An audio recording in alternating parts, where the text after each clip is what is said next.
जय श्री कृष्णा दोस्तों। यहाँ पर नौकर झाड़ू निकालता रहता है, तभी क्या देखता है, मालकिन की छोटी बहन किसी से चैट कर रही है। वह इशारे से बताता है, मालकिन नहीं समझती है तो वह कहता है कि रुको अभी बताता हूँ। पर्दे के पीछे से कांच निकालता है और मैडम को सब कुछ बता देता है। यहाँ मालकिन देख लेती है कि उसकी छोटी बहन किसी से बात कर रही है। अब वह इसे पकड़ने की चाल चलती है, नौकर को हटा देती है और उसकी फ्रेंड के कॉल लगाकर बोलती है कि मैं ज़रूरी काम है, बाजार चलते हैं। यह उसकी बहन सुन लेती है और वह खुश हो जाती है, कहती है कि दीदी थोड़ा जल्दी आना, नहीं तो मुझे डर लगता है। उसकी बहन कहती है अरे मैं आ जाऊंगी, और उसकी बहन काफ़ी खुश हो जाती है कि आ जाना दीदी जल्दी। वह उससे टाइम पूछ लेती है। यहाँ पर जैसे ही वह जाती है वह उसकी बॉयफ्रेंड के फ़ोन लगा लेती है और कहती है कि घर पर कोई नहीं है, तुम आ जाना, हम मज़े करेंगे। वह कहता है कि नौकर तो होगा।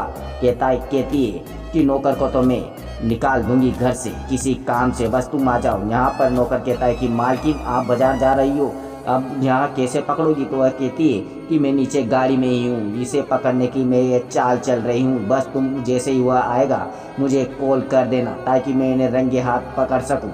यहाँ पर जब मालिक सब कुछ समझ जाता है तो वह नौकर यहाँ से जैसे ही जाने लगता है, कहती है कि मेरे को ज़रूरी काम है, तुम बाजार जाओ और मेरे लिए असाइनमेंट का कुछ सामान ले आओ। पर नौकर कहता है कि किचन में कुछ काम है, पहले यह काम कर लूँ फिर चला जाऊँगा।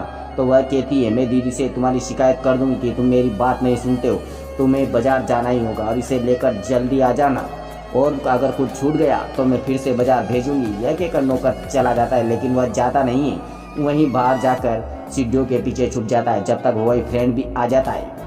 अब उसकी बहन काफ़ी खुश हो जाती है, बॉयफ्रेंड को अंदर ले जाती है। दोस्तों भोलेनाथ को पसंद करते होंगे तो वीडियो को लाइक सब्सक्राइब जरूर करोगे। अब वह अंदर उसे खींच कर ले जाती है। यहाँ पर नौकर अब समझ जाता है और मालकिन को फ़ोन पर बता देता है कि मालकिन तुम्हारा शिकार आ चुका है। अब यह दोनों जैसे ही मज़े कर रहे थे उसकी बहन आ जाती है और इन दोनों को रंगे हाथ पकड़ लेती है। और वह कहती है कि इसीलिए मैंने तुझे गांव से यहाँ पर पढ़ने के लिए बुलाया था, अगर किसी को पता चल गया तो मेरी इज्जत का क्या होगा। मुझे पता नहीं था कि मेरी बहन इतनी गलत निकलेगी।